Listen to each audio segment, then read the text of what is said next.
Hi there, I'm Jim Zirin. Welcome back to more Conversations in the Digital Age. With us is Roxana Robinson. Roxana Robinson is a distinguished prize-winning novelist and biographer. She's also president of the Authors Guild, the nation's oldest and largest professional organization for writers. Giving the term cyber war new meaning, the Authors Guild has for the past decade been embroiled in a high-stakes copyright infringement suit against Google.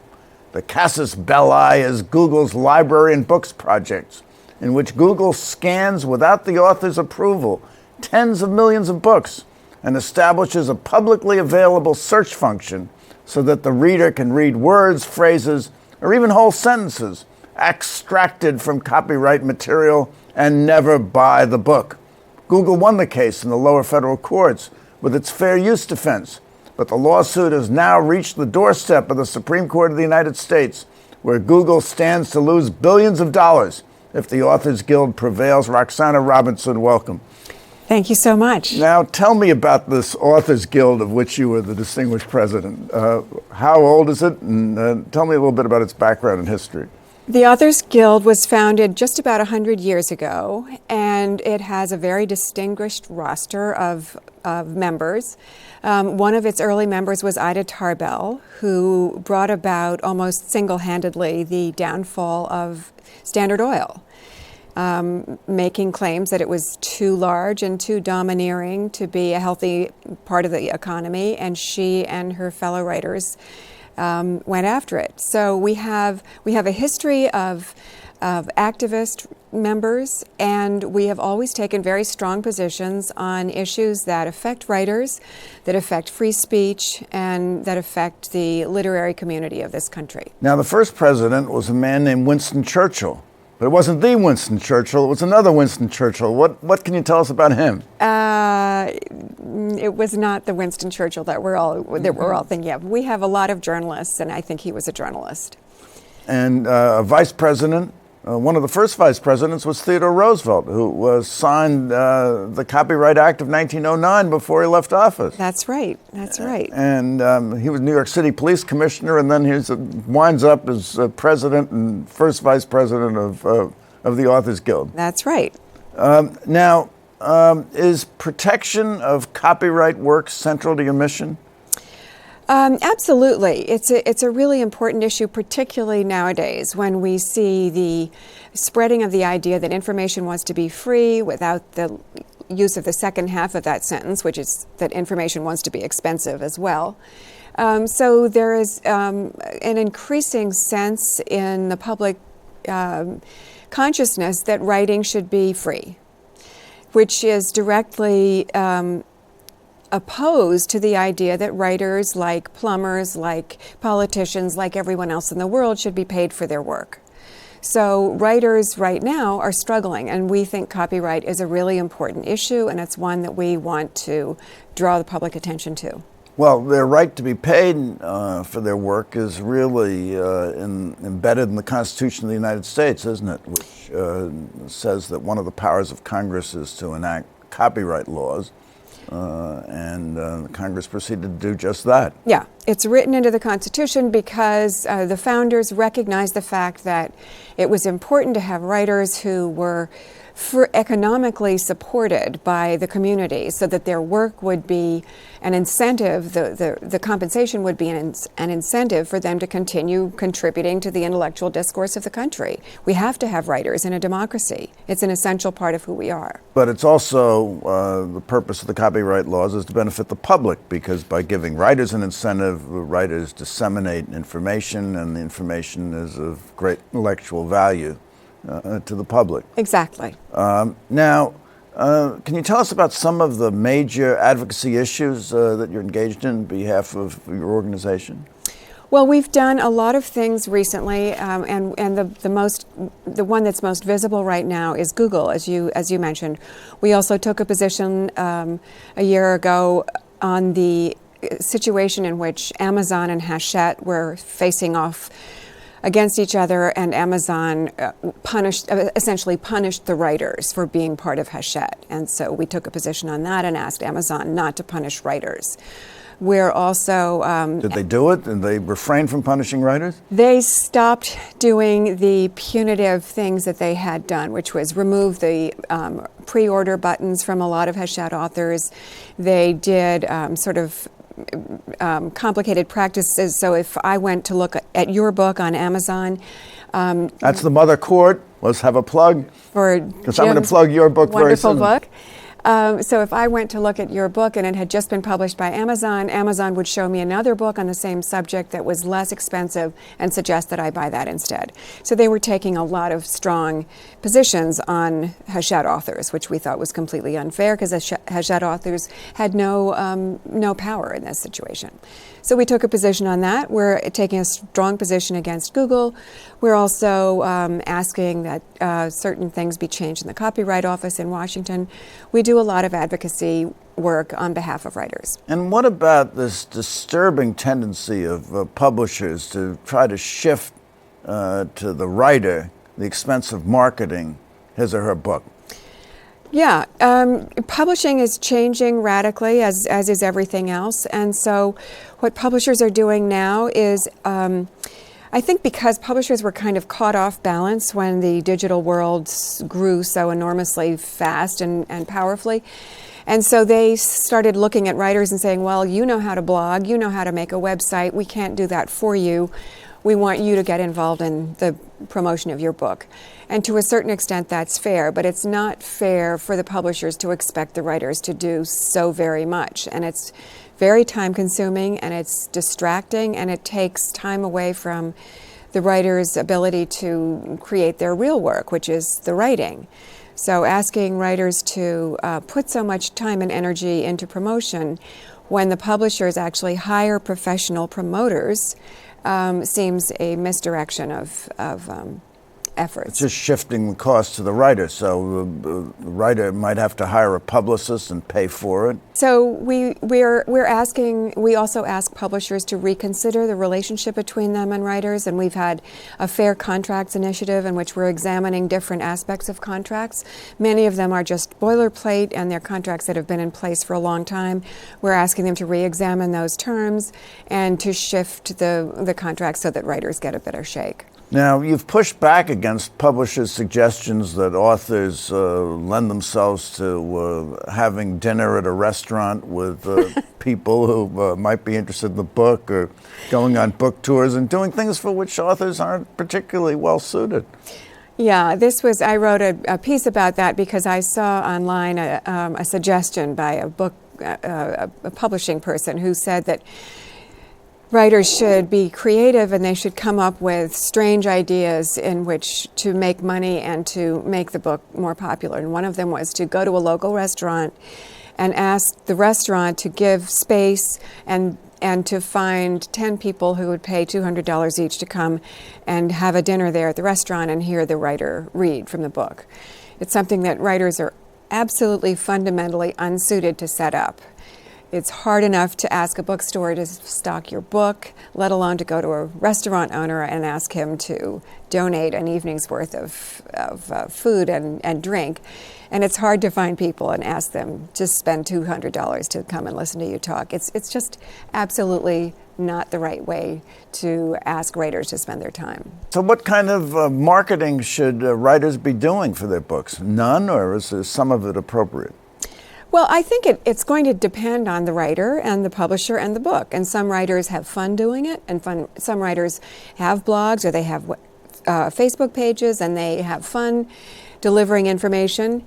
But I think to ask writers to be the person to try to make the contacts and set up events is very demanding on writers. And it's not only time consuming, it sort of drains your soul to have to do things like that. So I think that kind of logistical scene setting should be done by publishers, and ask the writers to do what they do best, which is whatever it is. Writers have different methods. Now, you wrote a marvelous novel called Sparta. Absolutely loved the book. How much soul draining did you do in order to market it? Well, with that, I was lucky in some ways. I was very lucky because I got some wonderful response from the military community itself. So I was invited to talk, and I was given an award by the Marine Heritage Foundation. So I was invited by the military to become involved in their world. So that was wonderful. That was not at all soul draining. That was life enhancing. Let's move along to the suit with Google. It's lasted 10 years. And you're now in the Supreme Court of the United States. Can you tell us what Google is doing or has done that is not in the best interests of writers? So what Google did was really interesting. About a little over 10 years ago, it went to a group of major research libraries, and it gave them a proposition, and that was that Google would take control of their entire collection of books, scan each book digitally, keep a copy for themselves, and give a copy of the digital books to the libraries. Now, this was brilliant. It's a really brilliant move for a high-tech company to do. And it gave them access to an enormous database of linguistic material and also intellectual property. The thing was that they didn't ask permission of the writers, and this is many of these books are in copyright. So when copyright lasts how long? It differs. Almost 100 differs, but it's almost 100 years. It can be extended, yeah. So what they did was take material that didn't belong to them for their own purposes, and now they are using that. So they've created Google Books, and they also have search engines. So if I type into Google, "all happy families are alike," I will immediately be told by Google that that's the first sentence of Anna Karenina by Leo Tolstoy. They can tell me that so quickly because they have that whole book in their database. They don't allow me to read the whole book, but they will allow me to engage with it through their search engine. So where the authors and Google differ is on the way they are allowed to use our material without compensation and without permission. Google's claim is that this is fair use because they don't show the entire book. Our claim is, since they have taken the entire book and since they use it for purposes that are hidden to us, we don't see how they have organized it so that they have this vast treasure house of linguistic data. So they use it for things like just like that. So I can type that phrase in, they tell me where it is. That draws traffic to their site. And Google is a profit-making organization. It is an extremely profitable organization. Big profits. Now, how do they get their profits? Does it depend on traffic? Does it depend on views? Google makes its money from advertising revenues, and that is dependent on traffic. And Google is one of the most powerful search engines in the world. And so the fact of their having this enormous database drives traffic. I will go there, and you will go there to look things up. We all do. It's a wonderful resource. But they are standing on the backs of people who have contributed that content without being asked, without being compensated. Now, one of the definitions of fair use, which is what Google is using as its reason for being allowed to do this, one of the definitions revolves around commercial use. And this is nothing if not commercial. So that Google had, in 2011, Google's advertising revenues were $36.5 billion. $billion. So the more the commercial purpose, the greater the commercial purpose, the law is, the less the fair use. That's in the statute, it seems. All right, but you're not taking the position at the Authors Guild that Google should be prohibited from doing this. You're just saying they should pay the authors for doing it. Absolutely. It's a wonderful service. We all use it. It's part of the new world that we've been given. It's an electronic deep space. It's wonderful to have it. It's just that since they are using other people's content, they should be compensating the owners of that content. But it tend to enhance Google's monopoly because they're getting more traffic than the other search sites. I mean, Yahoo doesn't scan books, and nor do other search engines that are in competition with Google. As far as I know, it's absolutely the supreme search engine. So everyone uses it, and it's very useful for a research tool. Now, Google argues that it doesn't scan to make these books available to the searcher. It only makes the books more readily searchable, and without their search engine, you couldn't scan all these books in a lifetime. You couldn't read them all and extract those things that were of interest to you. Is there anything to that argument? I think it's an argument against Google's position, actually. The fact that you couldn't read all those books in a lifetime means that all you can do, if you're interested in doing a long-term historical research project, Google is the perfect search engine to do that kind of research. So it enables you to read 500 years worth of books that deal with God. And so Google will tell you how many books deal with that subject, and if you look in the book, it will tell you how many times the word is used. Often, if you're a student, this is the tool you use. It's like an index card library catalog. So it tells you what the books are that you need to look at, and it allows you to look inside of them for the term that you are interested in. And so in many cases, for nonfiction books, for a researcher, it eliminates the need to get that book. It eliminates the need to buy it or to look at it in a library because you've already done all the research that you needed to do through Google. So it would not, for example, they don't do it for a dictionary or a cookbook, do they? They don't, because they have some self-imposed limitations. Yes, they do. Because obviously, if they did it for a dictionary and you wanted a word, you'd go there and you wouldn't have to buy the dictionary. Exactly. But they do it for other books that are less specific in terms of the information that they give. Well, lots of nonfiction books depend on, they contain facts and also ideas and theories. So the theory would be that Lincoln was a racist or he was not a racist. So you're going to get a book that delivers that theory. And Google will give you, if you ask for a word in that book, it will give you the places where that word is used so that you can assess that book and you don't need to buy it. Now, you've had kind of a rocky road through the courts in the course of this 10-year litigation because both the district court and now the Second Circuit Court of Appeals have ruled against you, and the Second Circuit ruled against you unanimously, a decision by Pierre Laval, a great judge sitting in that circuit and who is an expert in copyright law, has written opinions and law review articles and lectured on the subject. He applied the factors that are in the Copyright Act and said this was fair use. Now, where does the Authors Guild think he went off the track?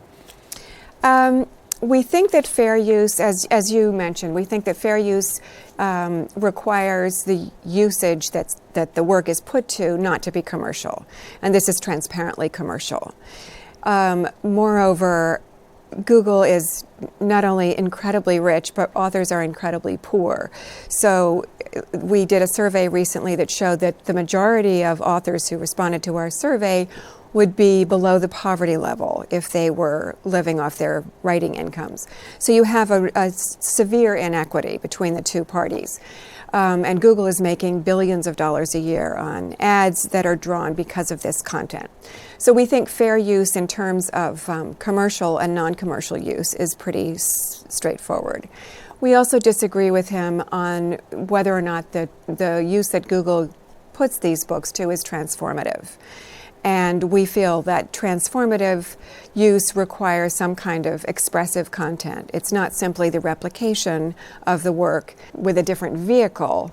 it would be to change the work in some way. So if I wrote a satire of your book, that would be transformative use, and I wouldn't have to ask you permission to use it. May or may not be, but a parody certainly would be transformative.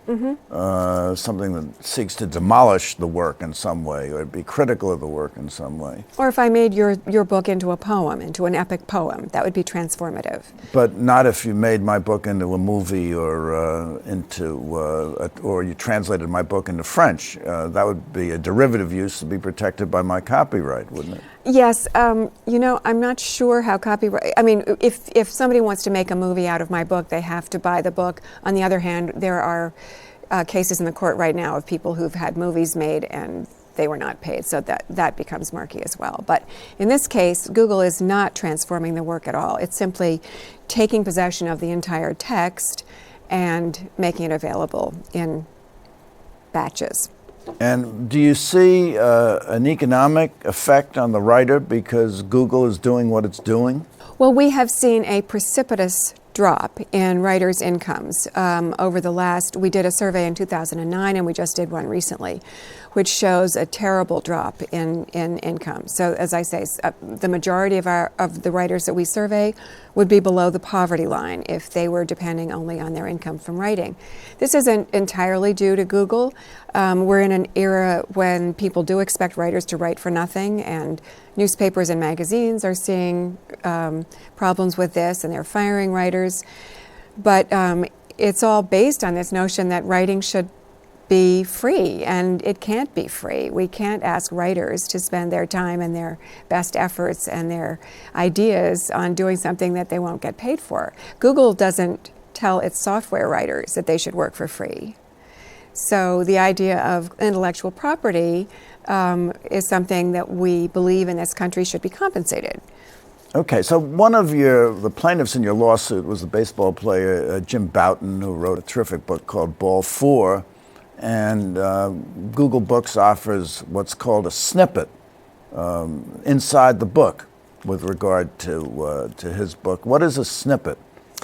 Well, actually, the definition seems to have varied during this case. So it's become smaller. At one point, it was maybe a paragraph size. Now I think it's 3 lines. So again, it will only show you, and it depends on the book because publishers have made agreements with Google. So some books will give you much more full pages, and some books will only give you 3 lines and just show you where the word appears. So it's a sort of a moving target. It's not clear exactly how much they're willing to show, but they do show, they say they won't show more than 78% of the book, and that is shown in cut-up pieces. The snippet itself is quite small, but it's used... And they will remove the snippet at the request of the author. Yes, the author can opt out of this. But of course, Google is such a great location, nobody wants to opt out. They have been so successful that very few writers would want to remove themselves from this database. With respect to your novel, Sparta, there's a preview function where I can read consecutive pages of the book and a number of chapters of the book. Certainly not the whole book, but I can preview the book on Google. Have you and your publisher given them permission to do that? I don't know. I haven't asked my publisher about that. I think it's less of a problem with novels because really, if you like a novel, you will not feel, if you want to read the whole novel, you will not feel that it's sufficient to read what Google Books offers. It's more of a problem with nonfiction books where people mine the book for the information they need and then decide not to buy it.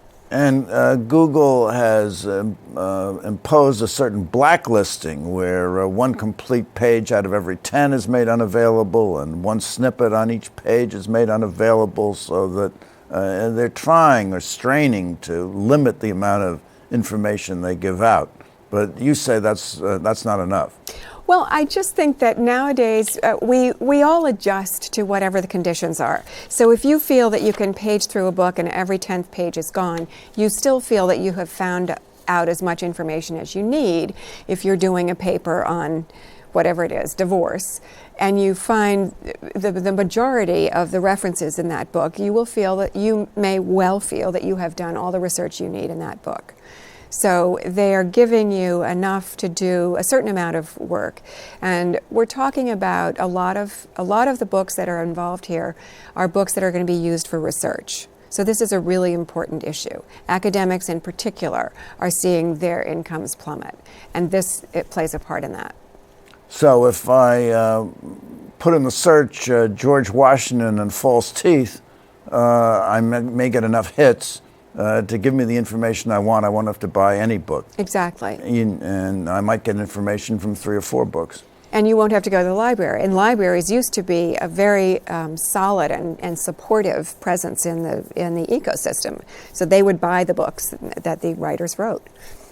So I have a question for you, Roxana Robinson, because we have to wrap up. Are the Google book and library projects making fair use of authors' works, or are they going too far?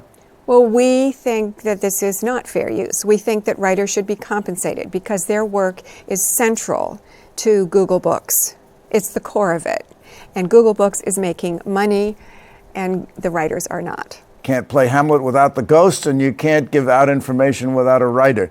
So the writers really should reign supreme. Roxana Robinson, thank you so much for coming by. This has been wonderful. Thank you for coming by. Tune in next week for more conversations in the digital age. I'm Jim Zirin. All the best, and take care.